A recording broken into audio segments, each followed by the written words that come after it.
So yesterday I had a conversation with a good friend of mine, Eric Sparrow from Milk House Candles in Osage, Iowa. Big shout out to those guys. And we were talking about marketing automation in general and how you can bring it up to a new business owner who hasn't really jumped on board or who hasn't even thought about marketing automation and where it might fit in their business. And to be honest, this kind of transcends marketing automation. It's just about automation in general. And I think that small business owners and entrepreneurs specifically have an apprehension or a reticence around automation and leveraging it for their business because I feel like there's this misconception, and I want to address it here, or at least do my part to plead my case. So I think too many people believe that marketing automation removes them from their business. And I can see why people think that way, right? As you automate these processes, as you automate the things that you're doing on a daily basis manually, presumably you're no longer doing them. So that should free up your time. And if your business is accomplishing the same amount of work, right, then it would look like you're no longer invested in it in the same way because you're not doing as many of the things that you were doing. But I want to be clear. I think that there are two reasons why this isn't necessarily the case. I believe that automation and marketing automation puts more of you into your business, and here's why. Reason number one is you're the person designing the automation. You're the person building this system, right? So I run MONKEYPOD Marketing, and my business is solely based around automation and marketing tools and running your business, and it's just me. It's just the one-person shop at this point. But all of the emails you receive were written by me. Any landing page you've ever been to, any product you've been to, any blog post you've read was written by me. It's my voice, it's my language, it's my stupid, corny jokes, right? It's all of the things that make Greg Jenkins that also make MONKEYPOD. And so when you design these automated systems, when you design the marketing funnel or the language of it or whatever, right, you're putting more of yourself into it, right? It's things you would have done anyway. And to me, that's the point of marketing automation, is it's doing the things that you would have done to create the customer experience you would create if you only had one customer.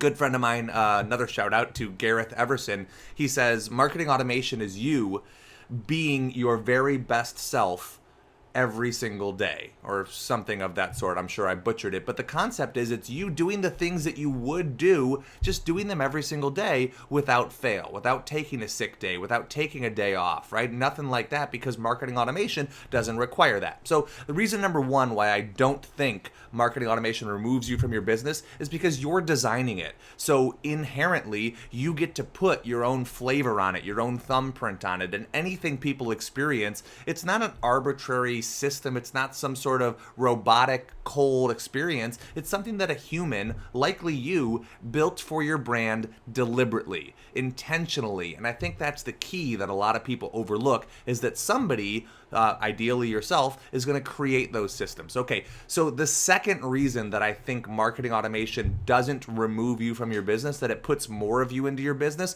is because when it frees up your time, when you automate these systems, when you automate these processes, when it frees you up, you get to decide how you want to allocate that time. If you want to put that back into your business, and likely you will, it just shows up in different ways. So if I save myself 5 hours over here, but I reinvest that 5 hours over there, there's the same amount of me in my business. It's just showing up in a place that I get to choose, right? For example, I handwrite thank you cards. I've got a giant stack of thank you cards here. I'm actually in the middle of a product launch, so this is a little bit more than I usually have. I handwrite thank you cards to every single customer who buys from MONKEYPOD. Now, I am fully aware that there are people I can outsource that to. There are plenty of programs and integrations that plug right into Infusionsoft that I could fire off an HTTP post, and I could have someone write those cards for me. But the point is, I've automated enough of my business that I can do this because I like doing this. I like writing it out with my stupid, shitty handwriting. I like talking to people with my language and my sense of humor, and I like sending them a card and saying, thanks, I personally wrote this, and I hope that you can feel that come through. If you've received a card from me, it came from this hand, right? And so the reason I do that manually is because I have automated the other parts of my business that aren't the best use of my time, so I can focus on the things that I like doing and make sure that my personality is injected in my brand as much as possible. So those are the two reasons that I feel like automation actually multiplies you and it adds more of you to your business. And I hope that this helps change maybe the way you think about it, or the way that your customers do, or the small business owner who lives next door thinks about automation. If you have questions or if your point of view differs on this, I'd love to hear your thoughts. Cheers.